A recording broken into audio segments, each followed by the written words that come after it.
Now it's my pleasure to make way for Marc Racicot. Marc was born and raised and educated in Montana. He's a veteran. He served in the Army.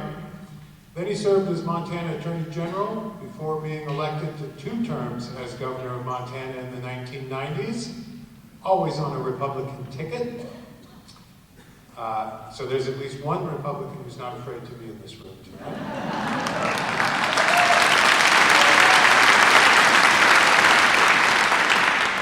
I think there's probably a few more out there as well. Since leaving office, Marc has continued his commitment to public service. He has served a number of national and local civic organizations over the past 20 years. Of late, he's become one of the loudest, clearest Montana voices supporting and defending our democracy. Governor Racicot, welcome.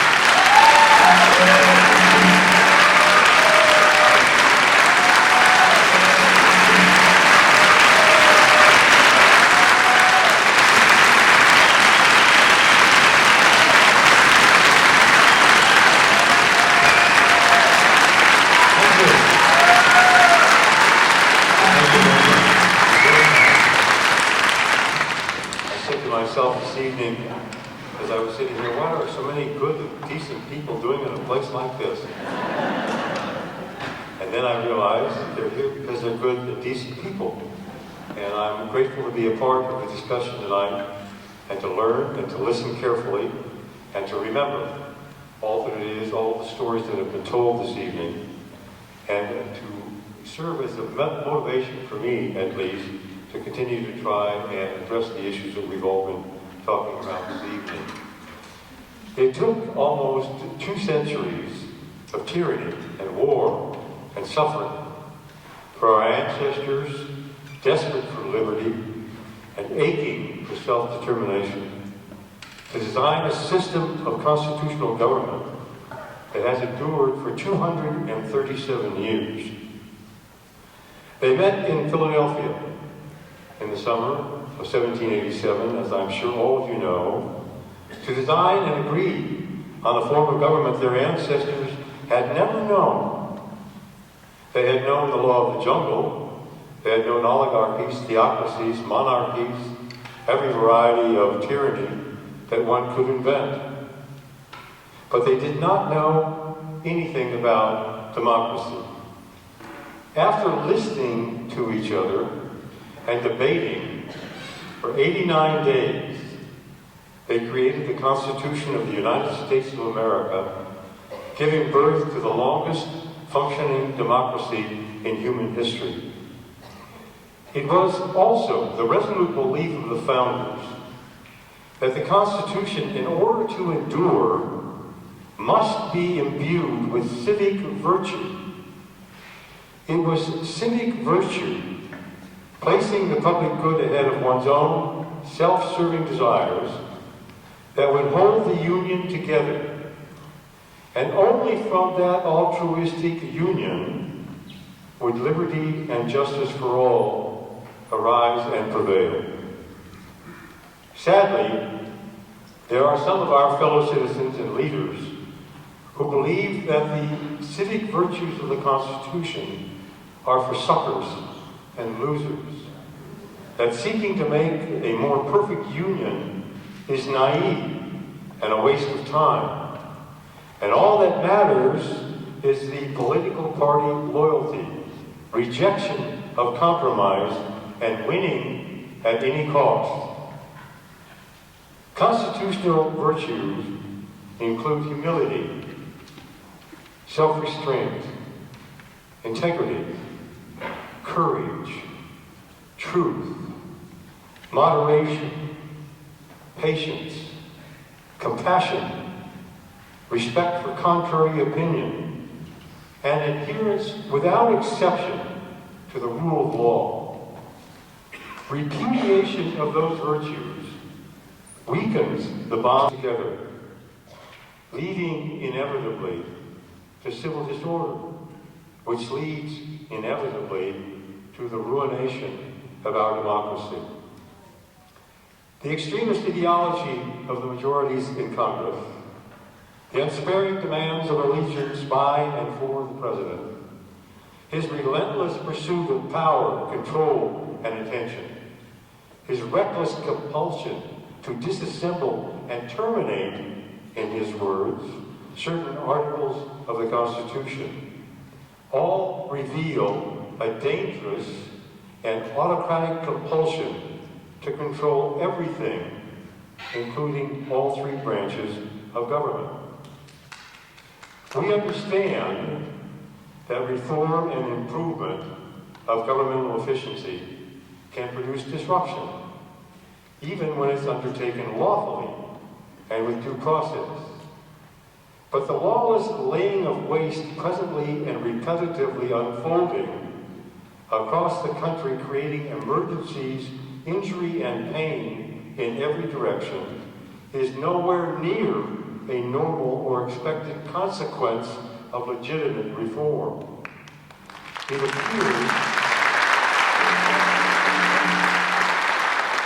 appears and feels more like the work of unknown investigators, puffed up with power, operating under the color of law, creeping through federal buildings in the nation's capital, looking for conflict without conscience, inspired simultaneously by ignorance and arrogance, and thereby looting the heart and the soul of America.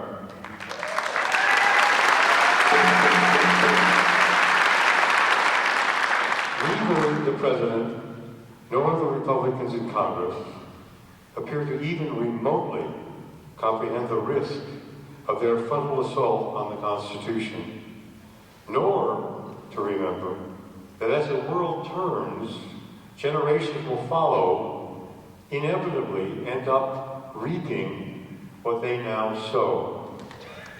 The President calling for impeachment of a judge who doesn't rule in his favor, and calling him a radical left lunatic, a troublemaker and an agitator, defying court orders, encroaching on the powers of the judicial branch, betraying his oath of office, the cruel deprecation of his fellow citizens and adversaries reveal the complete lack of respect or concern for the rule of law, the essential virtues of the Constitution, and the oath of office that he took, promising each one of us to faithfully protect and defend the law and the Constitution. Our democratic republic, though we've been blessed with it and devoted to it for 237 years, is nonetheless very fragile. It is, after all, based upon the consent of every American. We can't be forced or compelled to embrace it. We must choose it with our voices and our actions. Our promise to each other has been, and it must forever be, to preserve, protect, and defend the Constitution, to practice the self-discipline required of every American to maintain order, and to respect our fellow citizens and the differences of view they may hold. To those who seek to lead us, we, the people, at this existential moment of peril, intend to be more than observers. We intend to be informed. We intend to be accurate. We insist on being heard. We presume the faithful obedience of the oath of office and demand loyalty to the Constitution and to the rule of law. Thank you.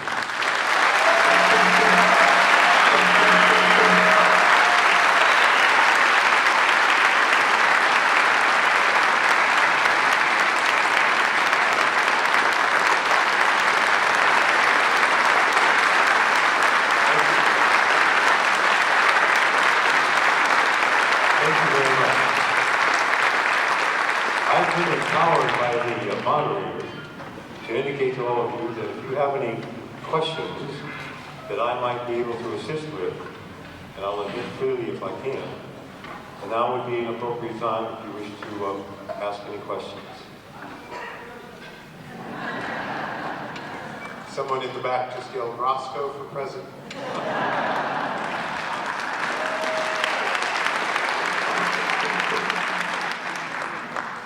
Well, thank you all very, very much for including me this evening. It's been a delight. You know, I think to myself, how many people on the planet feel like I do? How many people feel that sense of rhythm that we grew so used to as we grew up here in Montana and watched our nation prosper over the years, not in perfection, not without difficulty or challenge, but still a certain stability that allowed us to convince ourselves that we would be all right in the end. How many of you have felt that that's just not quite the way that things are unfolding? Well, the power ultimately is in your hands and mine, and we need to stay persistent. We need to stay elevated in our tactics and make absolutely certain there can be no critiques of anything that we are offering because we don't know the facts or we don't present in a way that is found to be civilized, and that we always focus upon the best interest of the country. The virtues of the Constitution are the same virtues that we all have to proceed with, but do not give up.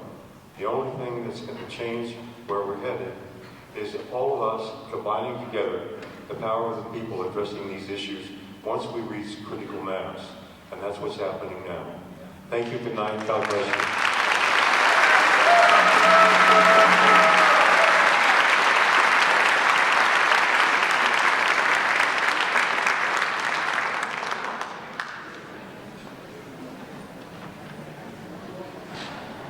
Wow. So, he had a tough role to fill in this program, and I think he filled it very well. Thank you, Governor Roscoe.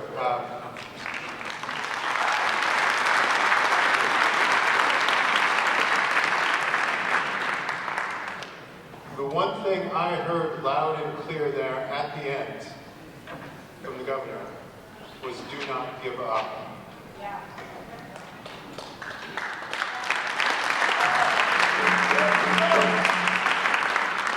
Do not give up. And that can look like 100 different things.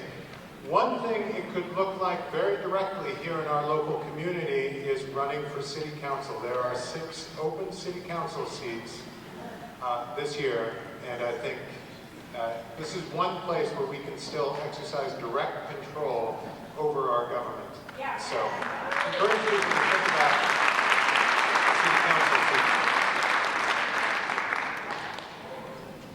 It's inspiring.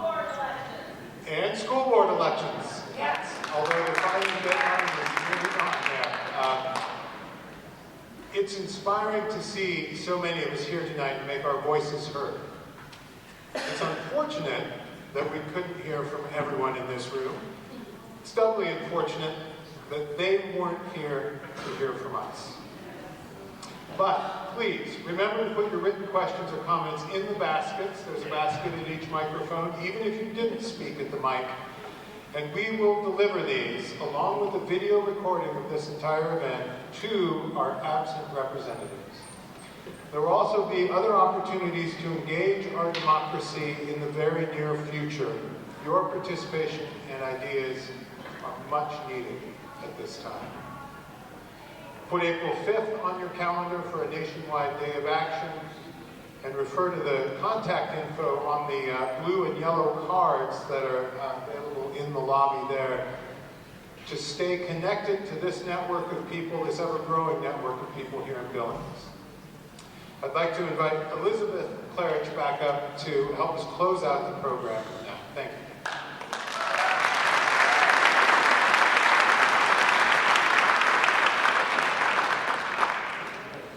Thank you so much. We'll close first with a quote from former Senator Sam Ervin, chairman of the Watergate Committee. Quote, ultimately, the preservation of personal liberties will be assured only by the fervent efforts of ordinary citizens. That's you. And an appropriate quote from Supreme Court Justice Louis D. Brandeis, who served from 1915 to 1939, quote, "We may have democracy, or we may have wealth concentrated into the hands of a few, but we cannot have both."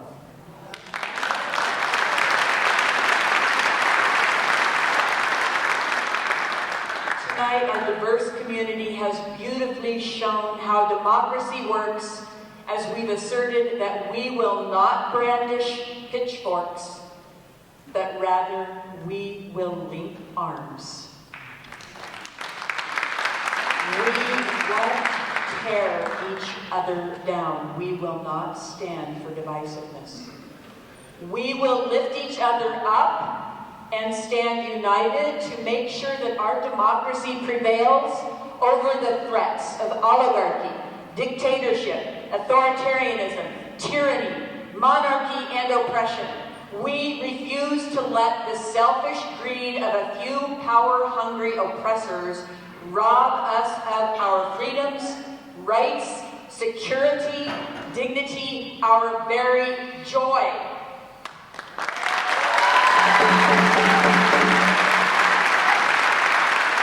This evening we began with sharing our many voices as one in reciting the Pledge of Allegiance.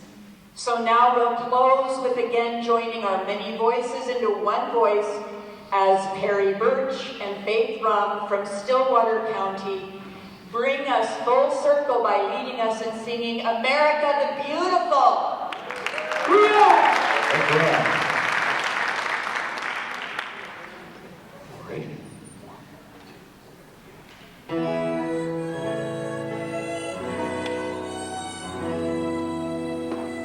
Oh, beautiful for spacious skies, for amber waves of grain, for purple mountains, majesty above thy fruited plain.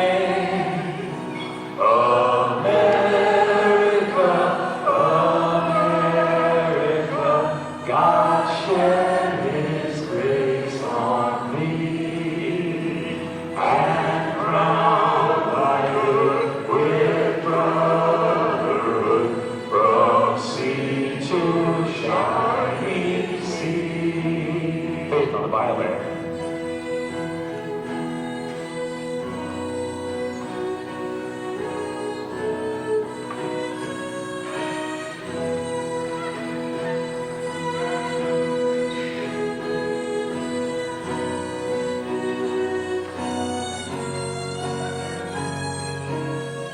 Everybody.